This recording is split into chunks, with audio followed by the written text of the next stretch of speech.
Hey guys, it's Miss Lily. Some of us had some confusion on how we actually turn in some of the assignments that were posted yesterday.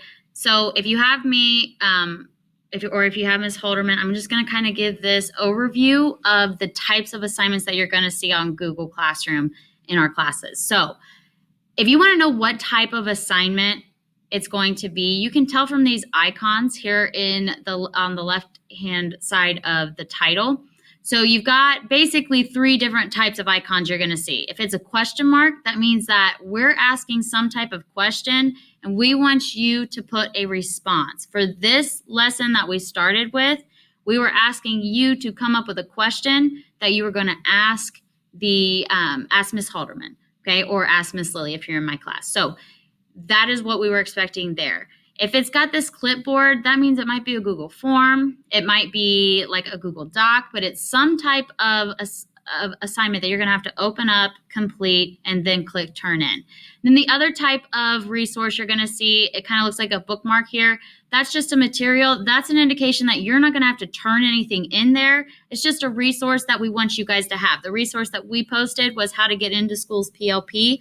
But throughout the year, you might see us post resources, but just know that's not an assignment that you have to turn in. It's just something you're probably going to need, maybe even for an assignment. So here's where we saw a lot of confusion. If you were going and getting it and you've got a question assignment like number 1 was, you need to click on, and I feel like this is where a lot of us stopped. We clicked on it and we didn't really know where to go. But when you click on it and it expands, it's going to give you the directions. Here's the link that you were supposed to go to. If you're in Halderman's class, it was to her video. If you're in my class, it was to the website that I created. But you need to go further than just opening that and clicking onto the link. You need to go to View Question. When you view the question, you're going to see this screen. You still have the directions. You have what we're looking for. We want you to come up with a question to ask Ms. Halderman. Your links are still here. We saw some of you guys make your answers right here where it says class comments. That's not what we want to see. We want you guys right here in this right-hand side. It says your answer. You're going to type in your answer. What's your favorite color? And then you click turn in. Once you've hit turn in, that's done. You don't have anything else to do for that assignment. You can move on to your next one, right? You can edit it if you want to go back. You can even see other people's answers as long as we've set it to that setting to where you guys can see each other's.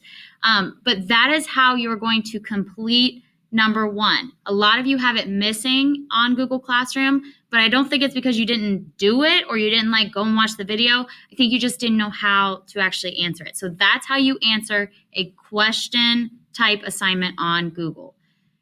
The next type of assignment that you guys got, number 2, this was a Google form. Some of you guys don't have it turned in because I believe that you didn't realize that, first of all, if it's got a red star next to it, means you have to answer it. It's not going to let you submit this without answering all of those questions. And then most of the forms you take are on one page. The one that she made happened to be on multiple pages. So you have to click next. That does not mean it's going to save for you. It does not mean it's going to submit. To us, if you just did this first page, we don't know that. There's no way for us to tell. So you have to continue until you get to the submit button.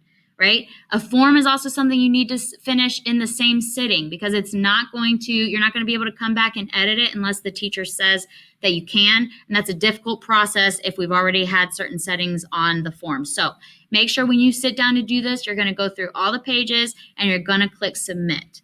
All right? Submit's the only way that Google's going to recognize that it is indeed done.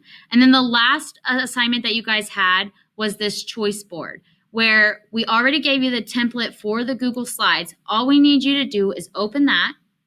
We set up everything for you. We're not asking you to create a new presentation. We did that part for you. We just want you to do the activities that are found within this presentation, okay? You're an editor on this, but we've made it to where you won't move anything around. You'll just be able to go through and actually complete each of the activities. When you're done, there is going to be a turn in button up here. Actually, no, it's not going to be on here. You're going to have the turn in button when you view the assignment. When you're all done here, you're just going to click turn in. And that's how we'll know you're done.